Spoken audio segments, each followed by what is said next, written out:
Hello and welcome back to another video. So this time we're going to be talking about Project Titan, more the lack of Project Titan. Blizzard have actually finally decided to cancel the project. Now this comes from an interview with Polygon. Interesting enough interview, so I certainly recommend reading that. And apparently Polygon have got more Blizzard news coming in the future, in this week in fact. So certainly I'm expecting that there's going to be something interesting to follow this. But anyway, so as we know, Titan is gone. A little bit like this video, in fact. I recorded it 10 minutes ago and then I had to cancel it and re-record it so that it could be better.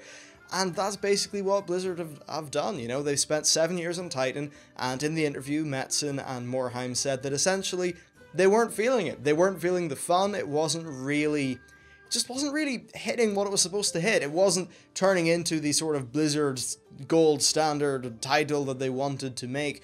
So that's why they have decided to cancel it. Now, back when this game was announced, talked about anyway, it was 7 years ago.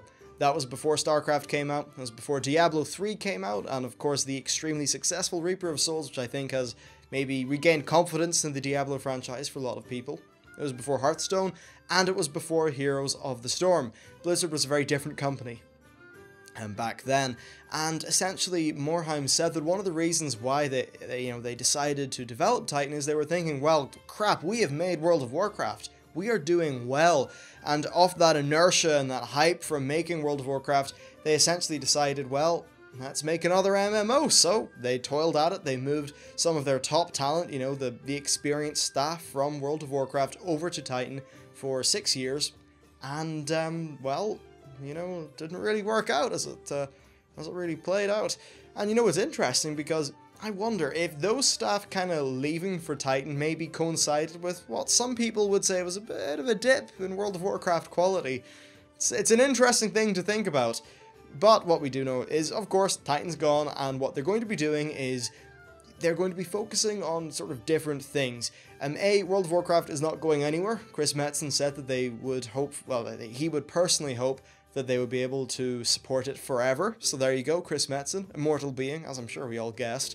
So that's going on with World of Warcraft. They were also talking about smaller scale projects like Heroes of the Storm and Hearthstone, and how these, you know, they don't really take up these giant teams and monolithic amounts of money and man hours and all that stuff. And so basically that's what they're going to be doing. And the staff that were on Titan obviously are being sort of redistributed around the company. However, as of the time of this video, it was only about 30 people, because back in 2013 they essentially went back to the drawing board with Titan. And they were going to do some really key changes, both in terms of the design and the technology. So it's only really 30 people that are being freed up by this bit of news. However, I think that, you know, back in 2013, it was interesting back then. A lot of people speculated problems, and certainly a lot of the big top names have kind of returned back to WoW and to other projects at Blizzard, and hopefully what's going to happen is resources will be freed up and it's going to improve the quality of all the other Blizzard titles, because some of those top staff will be working there. And I think, overall this does show, I think, a bit of strength from Blizzard. You know, I don't want to be one of those people who comes off as being a fanboy who will say, oh, well, Blizzard clearly did this because they were strong. But no, I think there's a valid point to make that there are maybe some companies or some publishers or something that would, you know, take a game that wasn't really doing too well, no, they just shove it out there and, you know, they release a bad product. Metzen and Morheim said that that's the last thing they wanted to do, because it would basically, you know, betray fans of trust and all that stuff. And, that's just overall mark of strength. It's nice when a company is able to self-criticize and say that something does not meet their internal standards and therefore they won't release it. Overall, things like that do lead to better products in the end, and if you look at Blizzard, they have made a lot of good games. They've also cancelled a few. You know, they cancelled Warcraft Adventures, they cancelled StarCraft Ghost, and I've got to imagine that there are a number of other things that have been cancelled, just that we never even knew they existed in the first place.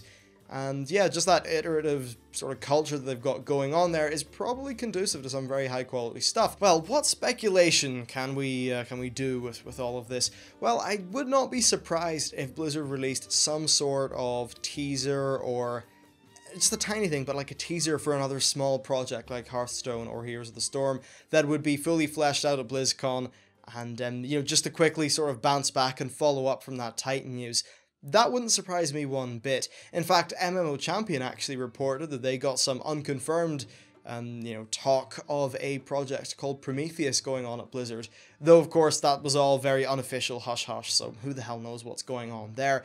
In terms of World of Warcraft, well, I think World of Warcraft is going to just keep on going. Metzen said they were going to be, hopefully supporting it for as long as they possibly can, and I'd say that is definitely the case.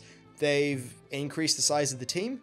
They've been doing a lot of stuff with Warlords of Draenor that I think is going to be very expandable into the future. They've worked out an excellent quest flow. The in-game cinematic team is doing some really great stuff. They've improved their writing and their voice acting. The dungeons are brilliant. The raids are brilliant. Maybe there's not enough dungeons, but maybe there will be some problems. Maybe garrisons are not really the 10 out of 10 that people maybe wanted. Maybe they're more the 7 out of 10, but still, Warlords of Draenor is looking solid, and I think there's good things coming with World of Warcraft. One of the reasons why Warlords was delayed, of course, is that they were getting the new team up to speed, and they're also working out a pipeline that would allow them to be working actively on multiple patches and expansions concurrently, which should mean that World of Warcraft should be just having sort of smooth sailing from now on, ideally.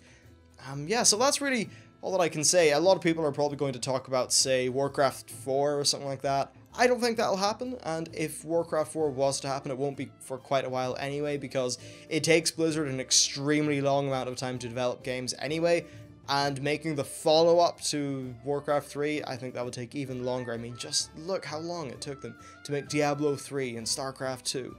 And it would take a long time for them to get it right and to get it perfect, so, well, perfect. So yeah, I think it'll be a while before we see Warcraft 4, but what will happen is we'll get a few new small project games.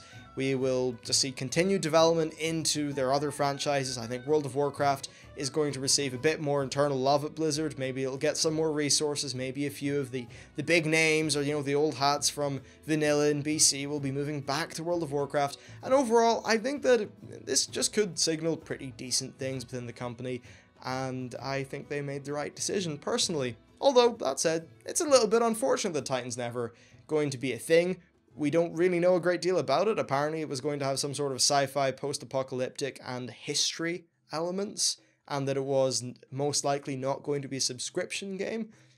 So I don't know. I mean, a lot of people were talking about rumors of an MMO FPS, but I think that's actually Destiny that was rumored there. Though Destiny, frankly, doesn't have... Look, I'm having fun with it now, but I can already tell you it doesn't have the legs to last.